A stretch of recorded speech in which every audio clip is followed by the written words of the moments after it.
Hello friends, welcome on my platform learn ahead academy. So friends, I hope आप सबने पुरानी classes को देखा होगा, उनको लाइक एंड शेयर जरूर किया होगा और इस क्लास को भी आप देखिए और लाइक एंड शेयर करिए। तो चलिए हम शुरू करते हैं हमारी आज की क्लास। और आज की क्लास में भारत एवं विश्व के खेल डिस्कस करेंगे और फिर उसके बाद में हम इनसे रिलेटेड क्वेश्चन आंसर को भी करेंगे। तो चलिए हम स्टार्ट करते हैं हमारी क्लास को। और क्लास को स्टार्ट करते हुए जैसे यहाँ पे आप देखिए, इधर देश दिए हुए हैं और इधर राष्ट्रीय खेल दिए हुए हैं। क्या है? देश और राष्ट्रीय खेल। तो जैसे भारत, तो भारत का राष्ट्रीय खेल क्या है? हॉकी। भूटान का राष्ट्रीय खेल तीरंदाजी, भूटान का राष्ट्रीय खेल तीरंदाजी। और वॉलीबॉल है नेपाल का राष्ट्रीय खेल।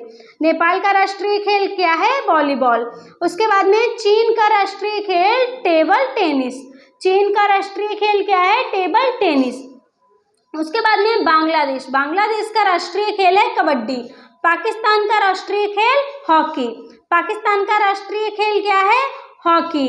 और हमारे भारत का राष्ट्रीय खेल हॉकी। उसके बाद में श्रीलंका का राष्ट्रीय खेल वॉलीबॉल। श्रीलंका का और नेपाल का है वॉलीबॉल। उसके बाद में फ्रांस का फुटबॉल है और रूस का फुटबॉल और शतरंज। रूस का क्या है? फुटबॉल और शतरंज। उसके बाद इंग्लैंड का है क्रिकेट। क्रिकेट कहाँ का राष्ट्रीय खेल है? इंग्लैंड का। उसके बाद में जापान का है जूडो। जापान का राष्ट्रीय खेल जूडो। उसके बाद में है यूएसए, यहाँ का है बेसबॉल। यहाँ का राष्ट्रीय खेल बेसबॉल। स्पेन का राष्ट्रीय खेल है सांड युद्ध। स्पेन का राष्ट्रीय खेल सांड युद्ध। ऑस्ट्रेलिया का क्रिकेट है।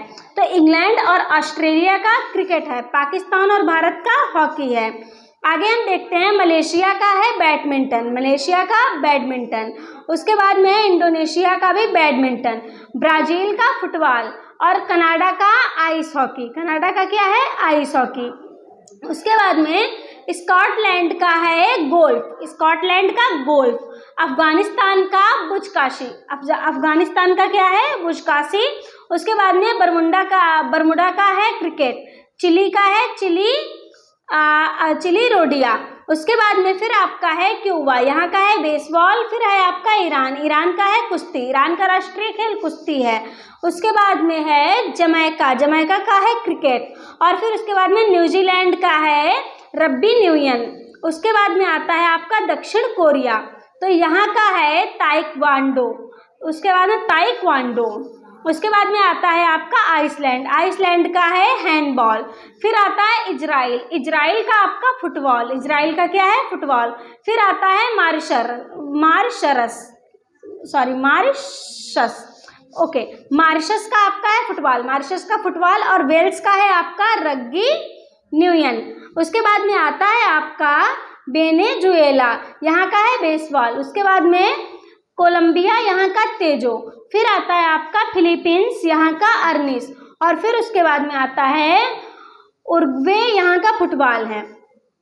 अब हम इनसे रिलेटेड कुछ इंपॉर्टेंट क्वेश्चंस को डिस्कस करेंगे और आपके सामने स्क्रीन पर आ चुका है पहला क्वेश्चन। और पहला क्वेश्चन आपका कहता है, किस भारतीय महिला खिलाड़ी ने प्रथम बार ओलंपिक खेलों में पदक प्राप्त किया था? तो किसने किया था? कर्णम मल्लेश्वरी ने। किसने किया था? कर्णम मल्लेश्वरी ने किया था। किसने किया था? कर्णम मल्लेश्वरी ने किया था। आगे हम देखते हैं क्वेश्चन नंबर 2। कौन सा शहर वर्ष 2022 की शीतकालीन ओलंपिक और पैरालंपिक की मेजबानी करेगा? तो कौन? ये आपका जो है मतलब अब हम यहाँ पे करेगा की जगह की थी कहेंगे, क्योंकि ये आपका जो है क्वेश्चन आया था 2015 में और तब 2022 के लिए पूछा गया था कौन करेगा। अब आपका 23 चल रहा है, तो हम यहाँ पे कहेंगे कि किस मेजबानी किसने की। तो आपका ऑप्शन नंबर सही हो जाएगा बीजिंग। क्या हो जाएगा? बीजिंग। आगे हम देखेंगे क्वेश्चन नंबर 3। और क्वेश्चन नंबर 3 कहता है हमारा, कुछ वर्ष पहले किस एशियाई देश ने अपना राष्ट्रगान बदल दिया था? तो कौन से देश ने अपना राष्ट्रगान बदला है? नेपाल ने। किसने बदला है? नेपाल ने बदला है। आगे हम देखते हैं क्वेश्चन नंबर 4। और ये कहता है, भारतीय फुटबॉल की निम्नलिखित में से किस राष्ट्रीय प्रतियोगिता का आरंभ 1945 में हुआ था? किसका हुआ था? DCM cup. किसका हुआ था? DCM cup. आगे हम देखते हैं क्वेश्चन नंबर 5। और क्वेश्चन नंबर 5 कहता है हमारा, शतरंज की ग्रैंड मास्टर होने वाली पहली भारतीय महिला कौन थी? तो पहली भारतीय महिला एस विजया लक्ष्मी थी। कौन थी? एस विजया लक्ष्मी। उसके बाद है क्वेश्चन नंबर 6, ये कहता है आपका, board of control for cricket in India, board of control for cricket in India ने भारत में डैश क्रिकेट को बढ़ावा देने के लिए यूएन एनवायरनमेंट के साथ एक आशय पत्र पर हस्ताक्षर किए थे। तो कैसे भारत ने हरा क्रिकेट को बढ़ावा देने के लिए यूएन एनवायरनमेंट के साथ एक आशय पत्र पर हस्ताक्षर किए थे। तो आगे हम देखेंगे क्वेश्चन नंबर 7, और ये कहता है, निम्नलिखित में से कौन सुमेलित नहीं है? तो कौन सा सुमेलित नहीं है? इधर है green park stadium Kanpur, okay. उसके बाद में है, ये देखो नहीं पूछा है आपका। उसके बाद में गुरु गोविंद सिंह स्पोर्ट्स कॉम्प्लेक्स, यह है आपका लखनऊ। फिर है महात्मा गांधी स्टेडियम मेरठ। महात्मा गांधी जो स्टेडियम है वो आपका तमिलनाडु में है। कहाँ है? तमिलनाडु में। तो ये आपका ऑप्शन सही हो जाएगा क्योंकि इसमें नहीं पूछा है, इसमें नहीं पूछा है। तो चलिए अब हम देखते हैं क्वेश्चन नंबर 8, और ये कह रहा है, भारत का पहला राष्ट्रीय खेल विश्वविद्यालय किस राज्य में स्थापित किया गया? तो जो राष्ट्रीय खेल विश्वविद्यालय है वो किस राज्य में स्थापित किया गया है? मणिपुर में। कहाँ? मणिपुर में। आगे हम देखते हैं क्वेश्चन नंबर 9, और ये जो है आपका क्वेश्चन कहता है, विश्व जूनियर एथलेटिक्स में स्वर्ण जीतने वाली पहली भारतीय महिला कौन है? हिमा दास। कौन है? हिमा दास। आगे हम देखते हैं क्वेश्चन नंबर 10, और ये कहता है, आगा खान गोल्ड कप किस खेल से संबंधित है? जो आगा खान गोल्ड कप है वो किस खेल से संबंधित है? तो ये ऑप्शन नंबर आपका बी सही हो जाएगा, हॉकी। किससे संबंधित है? हॉकी से संबंधित है। आगे देखते हैं क्वेश्चन नंबर 11, और ये कहता है, पंजाब के किस गांव ने हॉकी से सर्वाधिक ओलंपिक खिलाड़ी दिए हैं? तो हॉकी के सर्वाधिक ओलंपिक खिलाड़ी पंजाब के किस गांव से हैं? संसारपुर। कहाँ से हैं? संसारपुर से हैं। आगे देखेंगे क्वेश्चन नंबर 12, और ये कहता है कि एडमिरल कप किससे संबंधित है? तो एडमिरल कप है नौकायन से संबंधित है। किससे? नौकायन से संबंधित है। उसके बाद देखते हैं क्वेश्चन नंबर 13, निम्नलिखित में से किसका मिलान सही रूप से किया गया है? Nehru trophy table tennis. उसके बाद में फिर आपका है बीसी राय ट्रॉफी फुटबॉल। ये ऑप्शन आपका सही है, जो बी ऑप्शन है वो आपका सही है, बीसी राय ट्रॉफी फुटबॉल। आगे देखते हैं हम क्वेश्चन नंबर 14, और ये कहता है, लिम्बाराम निम्नलिखित में से किसमें अपने सर्वोच्च प्रदर्शन के लिए जाने जाते हैं? ऑप्शन है धनुष विद्या। किसमें? धनुष विद्या में जाने जाते हैं। आगे देखते हैं क्वेश्चन नंबर 15, और ये कहता है, लाल बहादुर शास्त्री स्टेडियम स्थित है। जो लाल बहादुर शास्त्री स्टेडियम है वो आपका हैदराबाद में स्थित है। कहाँ स्थित है? हैदराबाद में स्थित है। आगे देखेंगे क्वेश्चन नंबर 16, ये कहता है, जल्लीकट्टू डैश के साथ जुड़ा हुआ है? तो जल्लीकट्टू पोंगल के साथ जुड़ा हुआ है। किसके साथ जुड़ा हुआ है? पोंगल के साथ जुड़ा हुआ है। अब हम क्वेश्चन नंबर 17 देखेंगे, और ये कह रहा है, भारत के इन पड़ोसी देशों में से कौन सा देश गलत तरीके से अपने राष्ट्रीय खेल से मेल खाता है? अब इसमें क्या पूछा है? गलत तरीके से, नेगेटिव पूछा है। तो जो नेगेटिव ऑप्शन होगा वही सही होगा। तो जैसे कि आप सामने देख रहे हैं, अफगानिस्तान का क्या है? बुजकशी, सही है। बांग्लादेश क्रिकेट। उसके बाद में फिर क्या है? भूटान तारंदाजी। फिर क्या है? नेपाल वॉलीबॉल, सही है। तो आपका ऑप्शन नंबर बी सही हो जाएगा क्योंकि इसमें गलत पूछा है। बांग्लादेश का क्रिकेट नहीं है, कबड्डी है। बांग्लादेश का क्या है? कबड्डी है। तो आपका बी सही हो जाएगा क्योंकि इसमें गलत पूछा गया था। आगे देखेंगे, वर्ष 2022 के एशियाई खेल की मेजबानी देश द्वारा की गई। ठीक है, यहाँ पे भी देखो भाई ये जाएगी, लेकिन नहीं, की गई, हमें की गई अब कहना है क्योंकि 23 चल रहा है। ये क्वेश्चन आपका 19 में पूछा गया था, इसीलिए इसमें ये कहा गया था। तो मेजबानी किसने की थी? चीन ने। किसने की थी? चीन ने की थी। उसके बाद में है क्वेश्चन नंबर 19। ये कहता है किस टेनिस जोड़ी को भारत पाक एक्सप्रेस कहा जाता है? तो कौन सी ऐसी टेनिस जोड़ी है जिसको भारत पाक एक्सप्रेस कहा जाता है? रोहन बोपन्ना और एसाम उल हक। आगे देखते हैं क्वेश्चन नंबर 20। ये कहता है किस शहर में 2020 के ओलंपिक खेल आयोजित किए गए? तो किस शहर में? टोक्यो। कहाँ? टोक्यो में किए गए। आगे देखते हैं क्वेश्चन नंबर 21। ये कहता है साइना नेहवाल का नाम किस खेल से जुड़ा है? तो साइना नेहवाल का जो नाम है वो बैडमिंटन से जुड़ा है। किससे जुड़ा है? बैडमिंटन से जुड़ा है। और अब हम डिस्कस करेंगे भारतीय अनुसंधान संगठन। क्या डिस्कस करेंगे? भारतीय अनुसंधान संगठन को डिस्कस करेंगे। तो चलिए हम देख लेते हैं इधर शोध संस्थान संगठन और इधर आपके उनके मुख्यालय दिए हुए हैं। तो जैसे सामने आप देख रहे हैं भारतीय वन सर्वेक्षण संस्थान, ये कहाँ है? इसका मुख्यालय देहरादून। भारतीय मौसम विज्ञान विभाग, इसका जो है मुख्यालय नई दिल्ली में है। भारतीय मौसम वेधशाला, तो इसका है पुणे में। केंद्रीय भवन निर्माण अनुसंधान संस्थान, केंद्रीय भवन निर्माण अनुसंधान संस्थान आपका रुड़की उत्तराखंड में है। फिर आपका आता है केंद्रीय सड़क अनुसंधान संस्थान, ये आपका नई दिल्ली में है। केंद्रीय ईंधन अनुसंधान संस्थान, ये आपका धनबाद में है, झारखंड में। उसके बाद में केंद्रीय खाद्य प्रौद्योगिकी अनुसंधान संस्थान, इसका मुख्यालय मैसूर में है। फिर आपका है केंद्रीय औषधि अनुसंधान संस्थान, इसका मुख्यालय लखनऊ में है। केंद्रीय चमड़ा अनुसंधान संस्थान, इसका मुख्यालय चेन्नई में है। फिर आपका आता है केंद्रीय खनन अनुसंधान केंद्र, इसका जो मुख्यालय है वो आपका धनबाद झारखंड में है। फिर उसके बाद में राष्ट्रीय वनस्पति अनुसंधान संस्थान लखनऊ में है मुख्यालय। फिर उसके बाद में आता है राष्ट्रीय समुद्र विज्ञान संस्थान गोवा। फिर उसके बाद में केंद्रीय नमक समुद्री रसायन अनुसंधान संस्थान आपका भावनगर गुजरात।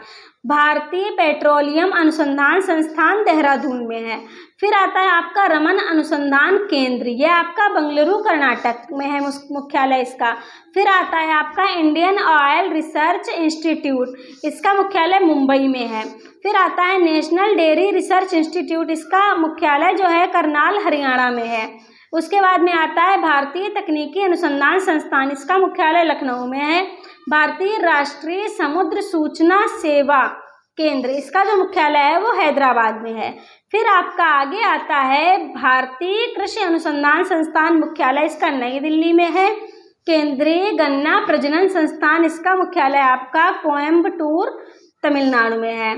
फिर इसके बाद में आता है केंद्रीय तंबाकू अनुसंधान संस्थान, इसका आपका जो मुख्यालय है वो आपका राजमुंद्री आंध्र प्रदेश में है। भारतीय चीनी तकनीकी संस्थान, ये आपका कानपुर में है। उसके बाद में राष्ट्रीय गन्ना अनुसंधान संस्थान, मुख्यालय इसका लखनऊ में है। केंद्रीय कुष्ठ अनुसंधान संगठन, ये है चेन्नई में। भाभा परमाणु अनुसंधान संस्थान आपका ट्राम्बे में है, मुंबई। उसके बाद में आता है अखिल भारतीय आयुर्विज्ञान संस्थान, नई दिल्ली में है। केंद्रीय नारियल अनुसंधान संस्थान कासरगोड केरल में है। उसके बाद में केंद्रीय आलू अनुसंधान संस्थान शिमला में है, हिमाचल प्रदेश। फिर आता है आपका पारिस्थितिक विज्ञान केंद्र, ये आपका बेंगलुरु में है। फिर आता है भारतीय भूचुंबकीय संस्थान, ये आपका मुंबई में है। फिर उसके बाद में आता है आपका डीजल लोकोमोटिव वर्क्स, ये आपका वाराणसी में। केंद्रीय ट्रैक्टर संस्थान, ये आपका नई दिल्ली में। फिर आता है आपका भारतीय रासायनिक जैविक संस्थान, ये आपका कोलकाता में है। फिर आपका आता है भारतीय पुरातात्विक सर्वेक्षण विभाग, ये आपका इसका मुख्यालय कोलकाता में है। केंद्रीय जूट प्रौद्योगिकी अनुसंधान संस्थान, इसका जो मुख्यालय है वो भी आपका कोलकाता में है। फिर आता है आपका centre for centre for DNA finger printing and diagnostic, ये इसका मुख्यालय आपका हैदराबाद में है। फिर आपका आता है केंद्रीय चावल अनुसंधान संस्थान कटक में है, उड़ीसा। फिर उसके बाद में आता है भारतीय दलहन शोध संस्थान कानपुर में है, इसका मुख्यालय। भारतीय लौह अनुसंधान संस्थान, इसका जो मुख्यालय है वो रांची झारखंड में है। उसके बाद में केला अनुसंधान संस्थान आपका तिरुचिरापल्ली है। उसके बाद में है सब्जी अनुसंधान संस्थान आपका वाराणसी में है। अब इससे रिलेटेड कुछ क्वेश्चन आंसर्स को हम करेंगे, फिर उसके बाद में चलिए पहले हम इन क्वेश्चन आंसर को डिस्कस कर लेते हैं। तो आपके सामने पहला क्वेश्चन आ चुका है, निम्नलिखित में से कौन सा युग्म असंगत है। एक सेकेंड, थोड़ा सा गड़बड़ हो गया है, शायद ज़्यादा जूम कर दिया है। सही हो गया भाई, सही हो जाओ, क्या दिक्कत है तुमको। ठीक है, निम्नलिखित में से कौन सा युग्म असंगत है। तो देखिए क्या पूछा है, असंगत पूछा है। तो आपके सामने है कृत्रिम अंग निर्माण कानपुर। जो कृत्रिम अंग निर्माण है वो क्या है, कानपुर। कांच औद्योगिक उद्योग है वो फिरोजाबाद में है। कांच उद्योग फिरोजाबाद में है, बिल्कुल सही है दोनों ऑप्शन आपके। फिर उसके बाद में परमाणु विद्युत संयंत्र लखनऊ। उसके बाद में है आपका डीजल लोकोमोटिव वर्क आपका वाराणसी में है। ठीक है, तो ऑप्शन नंबर सी सही हो जाएगा आपका, क्योंकि असंगत पूछा है, असंगत पूछा है आपका, इसलिए ऑप्शन नंबर सी सही हो जाएगा। उसके बाद में फिर है आपका क्वेश्चन नंबर सेकेंड, और ये कहता है डैश उत्तर प्रदेश में चमड़ा व्यवसाय का एक प्रमुख केंद्र है। तो चमड़ा व्यवसाय का प्रमुख केंद्र आपका कानपुर है। चमड़ा व्यवसाय का प्रमुख केंद्र कानपुर है। आगे हम देखेंगे क्वेश्चन नंबर 3, और ये कहता है यूपी शिक्षा के संदर्भ में बीएचयू का पूर्ण रूप क्या है। तो ये आपका बनारस हिंदू विश्वविद्यालय है। ऑप्शन नंबर ए क्या है, बनारस हिंदू विश्वविद्यालय। आगे देखते हैं क्वेश्चन नंबर 4, और ये आपका कहता है कि वर्ष 2015 में भारत द्वारा अंटार्कटिका में स्थापित अनुसंधान स्टेशन का नाम क्या है। तो वहाँ के स्टेशन का नाम आपका है भारती। क्या है, भारती नाम है। आगे हम देखेंगे क्वेश्चन नंबर 5, और ये कहता है अंटार्कटिका में भारत के कितने अनुसंधान स्टेशन हैं। तो 3 अनुसंधान स्टेशन हैं अंटार्कटिका में। उसके बाद में है क्वेश्चन नंबर 6, ये कहता है भारत का हिमाद्री स्टेशन स्थित है। तो भारत का जो हिमाद्री स्टेशन है वो आपका आर्कटिक में है, आर्कटिक में है। उसके बाद में आता है क्वेश्चन नंबर 7, और ये कहता है भारतीय दलहन अनुसंधान संस्थान अवस्थित है। तो जो भारतीय दलहन अनुसंधान संस्थान है वो कानपुर में है। कहाँ है, कानपुर में है। आगे देखेंगे क्वेश्चन नंबर 8, और ये कहता है कि आपका टी बोर्ड ऑफ इंडिया का मुख्यालय जो है, जो टी बोर्ड इंडिया का मुख्यालय टी बोर्ड ऑफ इंडिया का मुख्य कार्यालय कहाँ पर स्थित है। तो इसका मुख्य कार्यालय कोलकाता में स्थित है। कहाँ है, कोलकाता में है। आगे देखेंगे क्वेश्चन नंबर 9, और ये कहता है भारतीय कपास अनुसंधान संस्थान कहाँ स्थित है। तो भारतीय कपास अनुसंधान संस्थान नागपुर में है। कहाँ है, नागपुर में है। आगे देखेंगे क्वेश्चन नंबर 10, और ये कहता है मिलान कीजिए। तो इसको थोड़ा सा हम ऐसे देखेंगे, तो जैसे आपके सामने पहले तो ये मिलान करें, ठीक है। अब इनको ऑप्शंस को हम देखते हैं। तो जैसे कि आपका जो ए है, इधर साइड में आपके ABCD दिए हैं, इधर 1 2 3 दिए हुए हैं। तो आपका है Indian grain storage management and research institute. तो ये आपका कहाँ है, तो ये आपका है हापुड़ में। कहाँ है, हापुड़ में है। फिर उसके बाद में आता है आपका राष्ट्रीय उद्यमिता, ये आपका हो जाएगा राष्ट्रीय उद्यमिता एवं लघु व्यवसाय विकास संस्थान। तो जो ये आपका हो जाएगा ये आपका थोड़ा सा ऐसे कर लो, ठीक है। तो भाई क्या गड़बड़ हो रही है ये, ठीक है। तो ये आपका जो है ये हो जाएगा नोएडा में। कहाँ है? नोएडा में है। फिर आता है आपका गोविंद बल्लभ पंत सामाजिक विज्ञान संस्थान, तो ये आपका इलाहाबाद में है। कहाँ है? इलाहाबाद में है। फिर आपका हरिश्चंद्र अनुसंधान संस्थान आपका आता है, वो आपका हो जाएगा प्रयागराज इलाहाबाद। तो ये जो है आपका फर्स्ट ए का सेकेंड और बी का थर्ड। ऑप्शन नंबर ए सही हो जाएगा आपका, ऑप्शन नंबर ए। और फिर है क्वेश्चन नंबर 11 और ये कहता है हरिश्चंद्र अनुसंधान संस्थान कहाँ स्थित है, तो ये आपका इलाहाबाद में। कहाँ स्थित है? इलाहाबाद में स्थित है। और आज की क्लास में बस इतना ही। And thank you everyone. इनके नोट्स बनाते जाइएगा। मैं मेरी हर क्लास में कह रही हूँ कि ये आपके लिए बहुत इम्पॉर्टेंट है। सारे एग्जाम्स में 2 से 3 नंबर आप मेरी हर क्लास, आपको जितने भी एग्ज़ाम आप देंगे हर क्लास में जो है ऐसे टॉपिक होते हैं कि आपको 2 से 3 नंबर हर परीक्षा में देखने को मिलेंगे। तो इनको ज़्यादा से ज़्यादा प्रैक्टिस करिए, इनके नोट्स बनाते रहिए। एक बार में क्लास अगर लगता है आपको कि ठीक नहीं है, फास्ट है, नहीं समझ आया, दूसरी बार देखिए। और साथ ही साथ नोट्स प्रिपेयर करते रहिए, क्योंकि हर क्लास से, हर टॉपिक से आपको 2 नंबर तो मिलने ही मिलने हैं, इतना आप समझ लीजिए। और चलिए अब हम आज की क्लास यहीं पे अपनी समाप्त करते हैं और अगली क्लास में मिलेंगे नए टॉपिक के साथ में। सो बाय बाय एवरीवन।